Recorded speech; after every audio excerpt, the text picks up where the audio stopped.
Hi there, welcome to the topic 5 for EDCI 337. Class is moving along quickly, it seems. After this week, there's just 2 left, and the last one is quite short. So keeping that in mind, the assignments are beginning to be due, including assignment 3 this week, and of course assignment 1 and 2, which are sort of perpetually being worked on. So just talking to that right away, assignment 3 is your rework. It's looking at something that you've done already and then adding in some of the principles and theory that we've done in the past few weeks.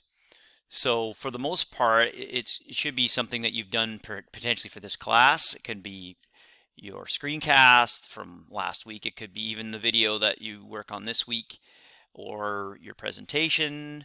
It could be something that you've made in the past as well. So for those of you that are teachers or working in other fields, using a presentation that you've used in the past and then going back, adding in the principles and theories that we've been discussing and remaking it. And then that's just a part of the blog post that is for assignment 3. Then within that blog post, you'd basically describe what you did to change your artifact. So it depends on the artifact, but it may be easy to post both of those, the before and after, so to speak. You could do some kind of comparison chart potentially, and again, noting where you've added in some of those key theories. So hopefully that makes sense. If not, you're more than welcome to contact me on Mattermost, and it's been quite busy this term, which is great, as well as email. So looking at topic 5, we're looking at a few different things to this topic. Primarily working with how do we evaluate multimedia and different tools. What types of ways can we get the best elements of multimedia within our work, and we're using a couple theories to look at that this week. So the first one is the SAMR model, SAMR, and one you may have run into in the past if you're in education, something that you've most likely seen before. And we dive in pretty deeply to SAMR. We hear some discussion from its creator, and some other resources there, hopefully that will carry through your practice and in something that you can use in sort of the background.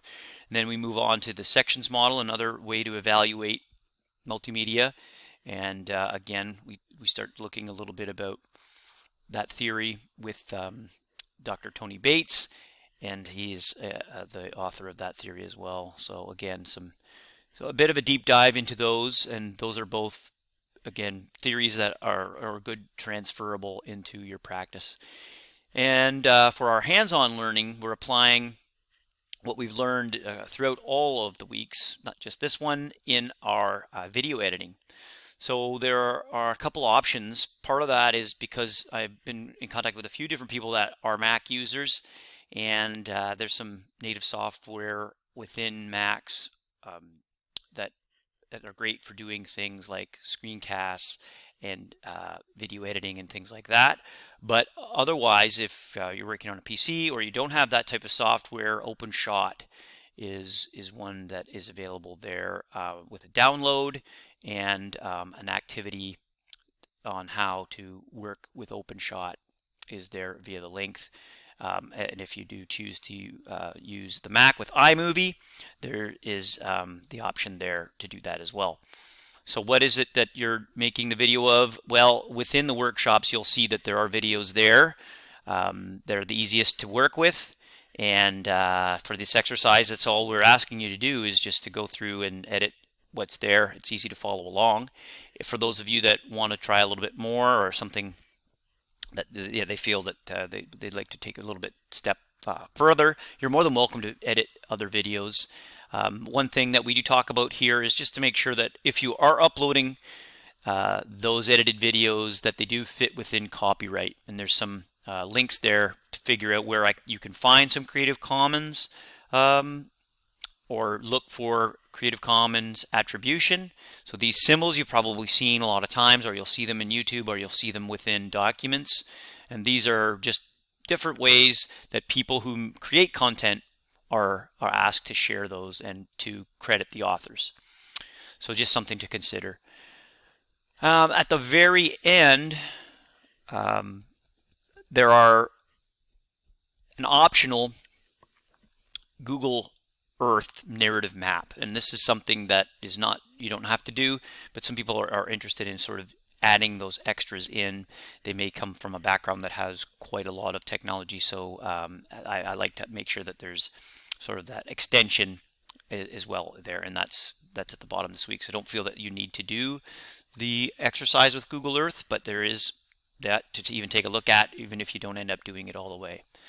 So yes, the reminder, assignment 3 for the 13th, and then to please email me the URL, the website, the post that one is on, just because it's easier for me to find it that way so that I can mark it. And you can email me that link, as I say, or you can @ me at Mattermost, and then the obvious meeting with your pods.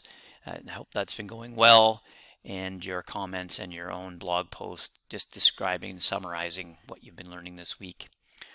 So to just wrap up, what is there is the blog post for assignment 3. So assignment 3 takes the form of a blog post with a special URL that is please emailed to me. Then you have your regular weekly blog post, which describes and discusses some of the theories that we talked about in the past weeks or this week. And then you've got your comment on your blog within someone on in your learning pod. So that basically looks at what we're working on this week. And then we are looking close at the end of class, which we do know that assignment 4 is the one that you're working with your partners or partner.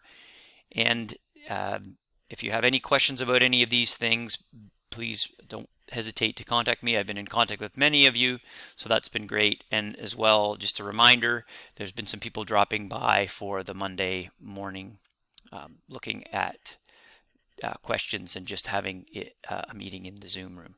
So I hope you have a good week.